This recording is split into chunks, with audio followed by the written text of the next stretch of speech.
welcome back. So I've been challenging myself to get rid of some of my own personal things, and so that's part of what I'm doing this week is listing things that I have in my collection that are mostly, I think most if not all, vintage items.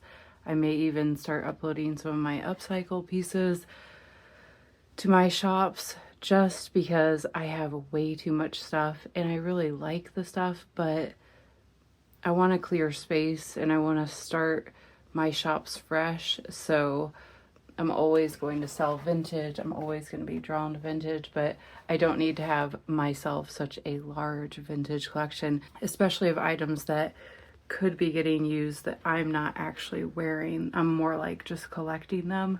So I'm kind of being hard on myself and getting rid of some things this week. So I'm going to photograph a few right now. Then we're going to move on to upcycling some of my winter fabrics into winter accessories. All right, check this out. So this one is one that was in my fabric collection, and this not that quintessential grandma's sofa fabric, like does not bring back memories. I got this to craft with and to do journal covers, but I compromised and I decided to sell the bulk of it and keep this portion for myself. But sometimes I have to do that. Like, I can't get rid of the whole thing, so I get to keep this one. It does remind me of my grandma. Lately, for product shots, I've been doing videos instead and then pulling snapshots off the video just to get a less perfect looking, more natural poses for my pictures online. So it looks a little funny, but that's just how I've been doing it. Prior to this, I used the little clicker method, pose, click, but I found that I just looked too posed, and this I come across just how I naturally am. So I like this better. I'm putting together craft like stationery sets using some of my vintage Care Bears graphics because I love to reuse things, and these are from the vintage Care Bears books. Maybe I can make this an entirely separate video, but yeah, this is a really fun project. What we have here is a vintage blanket. It has this amazing faux fur texture. I don't know, I just like how it felt, and then I like that it's a neutral brown.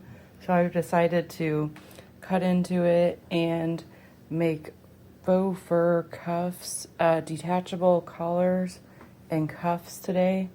And I'm doing the collar in Sherpa, this one that I was working with the other day. So the brown color is not coming across on camera, but it's like this nice neutral kind of caramel brown. And yeah, so I'm cutting these sort of size cuffs. I'm doing 2 different sizes, and then the rest of the fabric I think I'll list in my shop because I don't have a need for this much, but I am going to use this bit. So I'm in the kitchen, and you can probably see this is leaving little trails everywhere. It's shedding, and that's minimal shedding compared to what it would do if I cut. So let me show you a little tip I learned when I was working with real fur. If I cut all the way from the bottom here, yes, I'm cutting through both layers, but it's going to shed way more, and then this is just going to look a little more jagged, then it's just going to look worse basically than how it looks here, nice and clean. So the tip is to come under. So instead of coming all the way down and doing this more drastic cut, and it's the same with real fur, they have a pelt, so you get right there under the pelt, and then you get your scissors right under that and then cut, and then it sheds less than if you just, so there's the shedding on that. And then if I cut it just all the way at the bottom.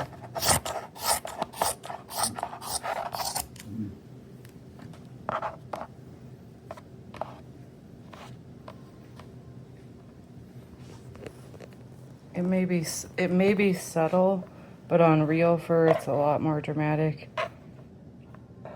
On real fur it makes a lot more of a difference, but now I'm in the habit of doing it, and so it just looks more jagged, especially as the fur comes off.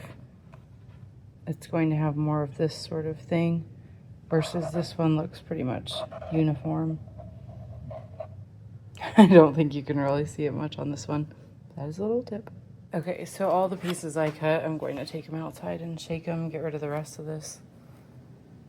There's Legos everywhere. That's what my son wanted for Christmas.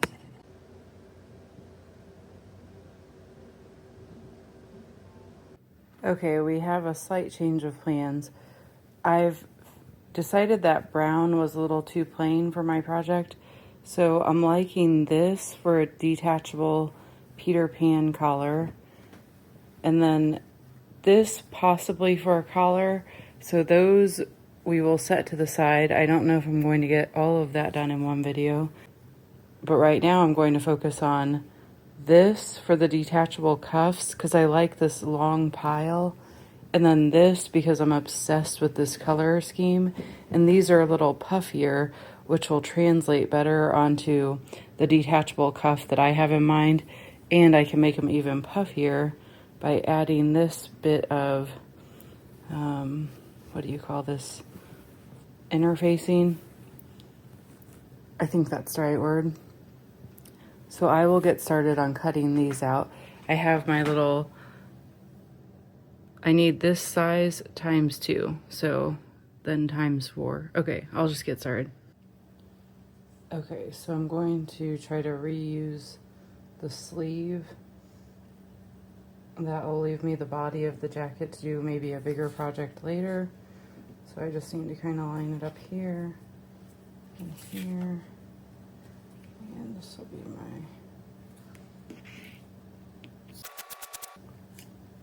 my... I've learned from the past to just try to make things a little bit bigger than I think I'll need, because I can always cut off. Okay, so this is sort of an angle, so I need to kind of bring it down. Cut it here. Let me straighten out the edges. That may be straight enough, so then let's straighten out this edge. Okay, so there's my cuff.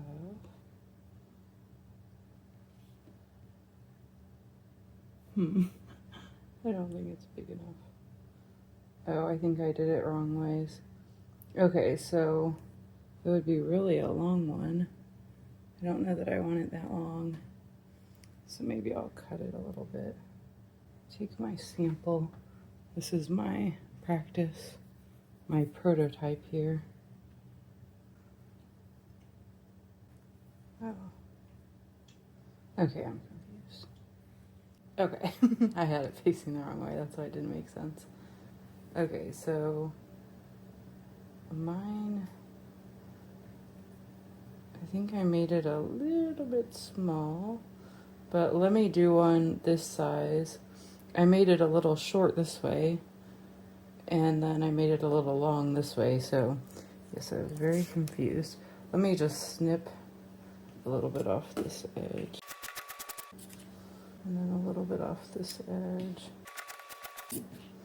For me, getting the first one is always the challenge, and then it's pretty much easy from there. So I will cut more of these and I'll come back. I don't know that I've ever used actual interfacing for a project, and I don't know that this qualifies, but from what I do understand, I want to make it a little bit skinnier than the whole piece, because then the seams won't get super bulky. So I think that's pretty much good. Maybe a little bit off this side. This will add a little bit of structure and hopefully make it just a little bit puffier. I don't think this one needs to be any puffier. I'm going to try and see what it looks like without the interfacing verse, because I think I might want this one not to go over a jacket, but to go over a cardigan. So I may not need it to be as bulky as I originally thought. So let's give this a test and see how it goes. Okay, so now I'm ready to sew, and this is my issue lately. My sewing desk is just full of random stuff. This is all for junk journaling, so let me move this out of the way and then I can get started.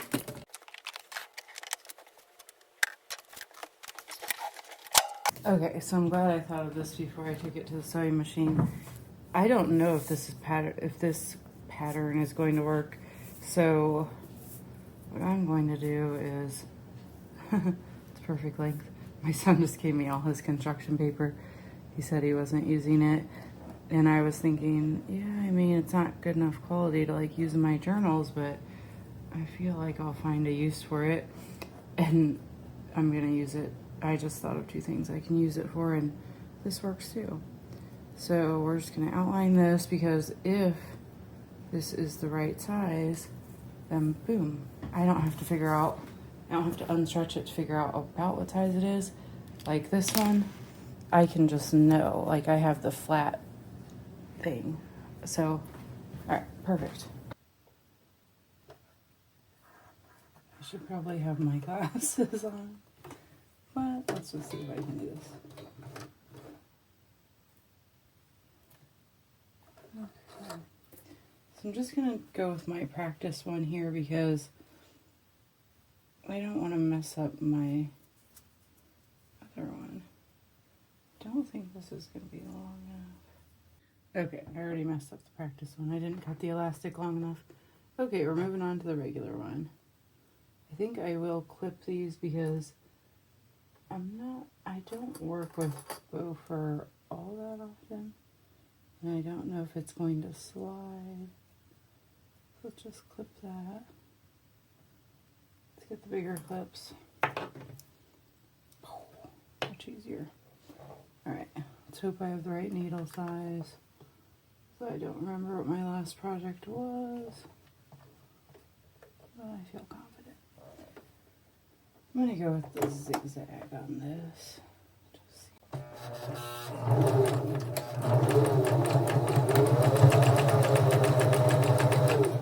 Alright, so far so good.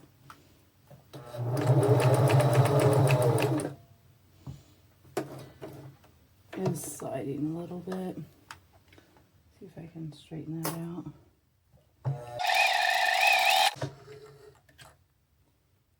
Okay, this doesn't look bad. So now I need to trim off these edges and then flip it inside out.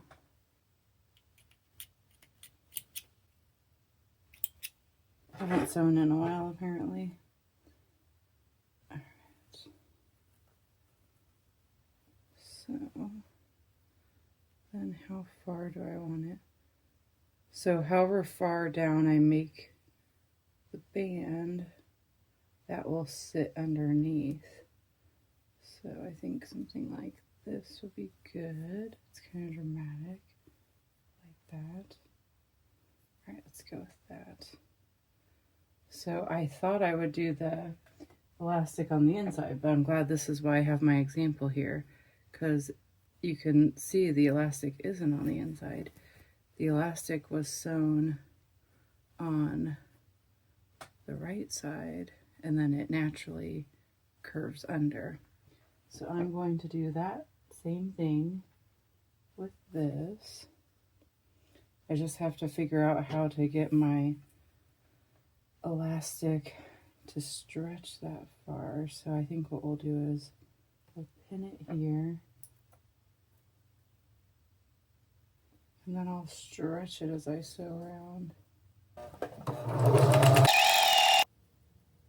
And now I'm going to trim all these loose threads off camera, and then all I'm going to do is repeat on this side, and then I'll show you what it looks like once it's done.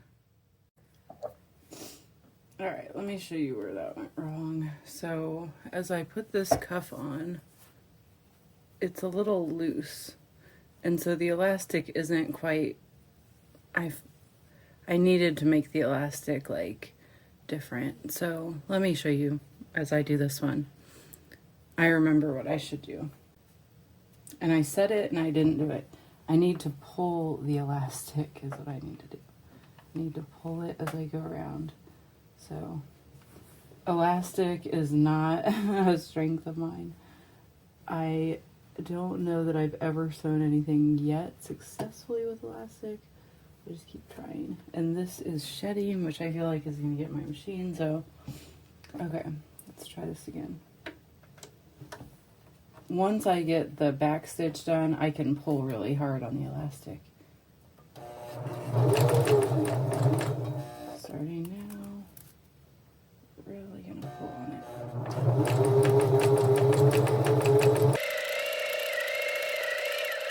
All right, now I'm coming to the end. Now look how much extra I have. Good. This shows it's gonna be tighter.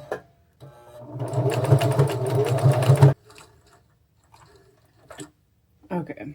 Now I'll repeat the same as I did. You can already see that's cinching in. See that? So that's much better. All right. Although I think I might have left a little too much here on the top.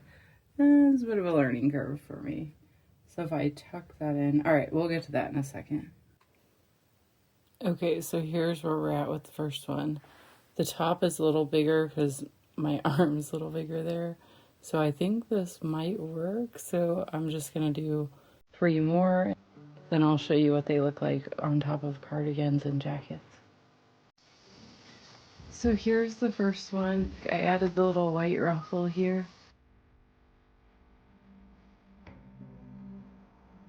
I think this is really fun because it's a totally unexpected color and texture combo. So you wouldn't expect these pastel colors on this sherpa, but this is from the 60s and it was just really unusual fabric. So I upcycled this from a vintage robe that had a little bit too much damage to sell on its own. And here's how the cuffs came out. I think they're so fun and fluffy and cute to add over cardigans. Not quite big enough to add over jackets. I'm keeping the pink pair, and then I'm going to put the fluffy pair in the faux sherpa collar in my shops. I love these cozy, cuddly accessories.